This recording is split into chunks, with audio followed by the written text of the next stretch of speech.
good feeling too, you guys. He's from Brockton, Massachusetts. Make some noise for Sean Sullivan!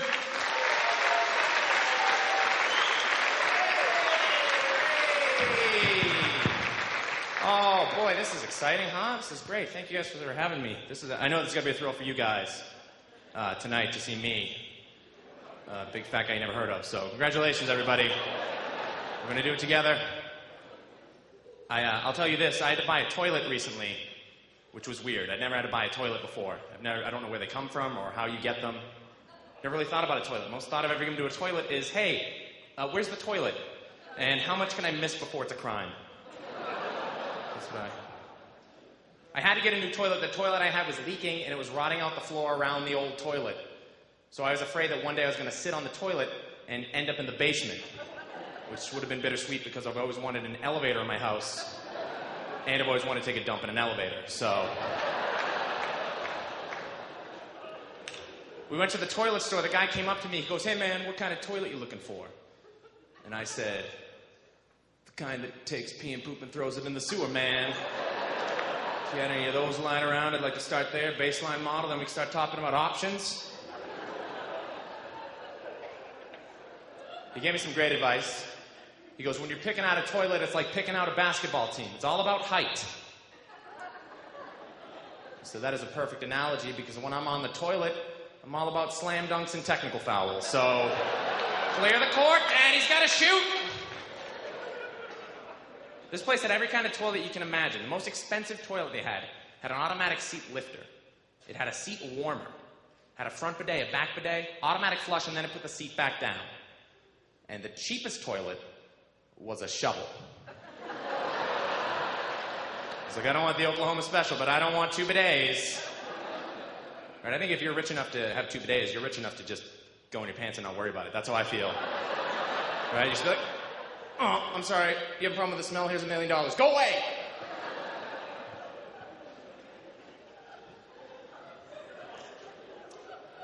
We had to throw the old toilet away. I don't know if you've ever thrown a toilet away. That's not an easy thing to do. It doesn't fit in a trash barrel.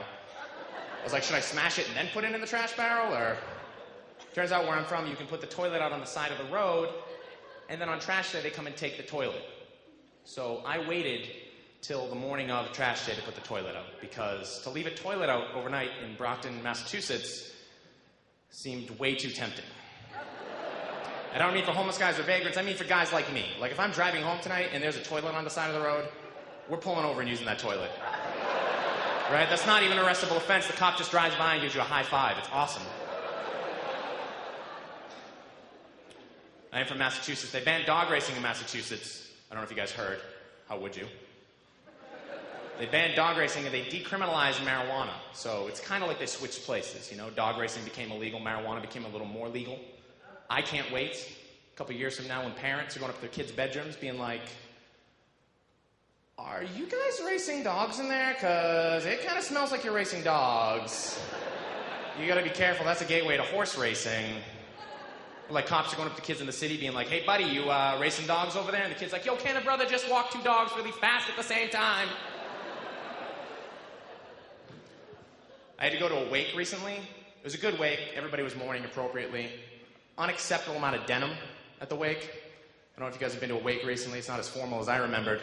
There I was standing like an idiot in a suit. Turns out I could have worn my pajamas like everybody else. They all have the same excuse. They're like, oh, I just stopped in on my way home from work. Oh, good to know that you're not just a special occasion slob. Good to know you dress like a jerk all the time. There's a lady ahead of me in line. She's like, I can't believe he's gone. I was like, I can't believe you don't have a belt on. Are you serious right now?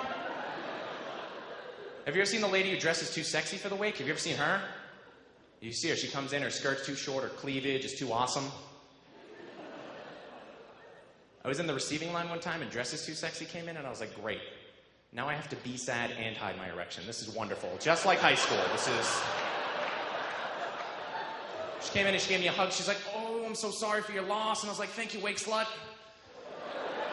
That lady's trying to bury her husband. You're trying to find one. It's the circle of life. I had to discuss my own death plans with my wife. Not how I'm going to die. That's up to her. But what to do with my body. I'd like to be cremated, no wake. And I'd like my ashes spread a couple places. First place, Walt Disney World. We'll get to that in a second. Second place, the pepper shakers of restaurants that I hate. That's about it, really, just the two. And then if my wife could just carry me around in a couple fanny packs the rest of her day, make sure she never remarries. So.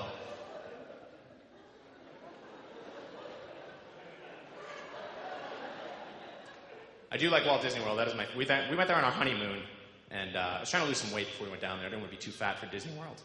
And I don't know if you guys can imagine how fat you would have to be too fat for Disney World, but you'd have to be really fat. I was just trying to avoid an embarrassing situation. You know, I didn't want them to have to let the seams out of the Space Mountain car, or they got to get the Jaws of Life. There's a horrible accident on the teacups. Came as a result of an uneven distribution of weight. I didn't want the East German college student running the It's a Small World ride to be like, of course it is a small world for you are so large.